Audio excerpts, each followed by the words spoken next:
ওই দেখা যায় কবরস্থান, ওই আমাদের ঘর, ওইখানেতে থাকতে হবে সারা জীবন ভর। ওই দেখা যায় কবরস্থান, ওই আমাদের ঘর, ওইখানেতে থাকতে হবে সারা জীবন ভর। ও কবর তুই চাস কি?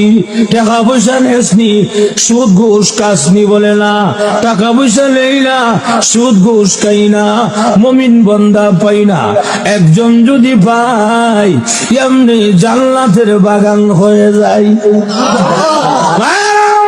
এজন্য আল্লাহর রাসূল হাদিস শরীফ বলেন, আল কবর রাউযাতুম মিন রিয়াজিল জান্নাহ আও হুফরাতুম মিন হুফারিন নার। কবরটা কারোর জন্য জাহান্নামের গাড়া হবে, আবার কারোর জন্য জান্নাতের বাগান হবে। আল্লাহর রাসূল বলেন, ঈমান আমল যদি খারাপ হয়, বেনামাজি হয়, তাহলে কবরের মধ্যে বিষাক্ত সাপ দেওয়া হবে ৯৯টা। এক এক ধরনের শাস্তি আরম্ভ হয়ে যাবে। আল্লাহ যদি পক্ষান্তরে ঈমান আমল ভালো হয়, ৫ ওয়াক্তের নামাজি হয়, এই লোকটাকে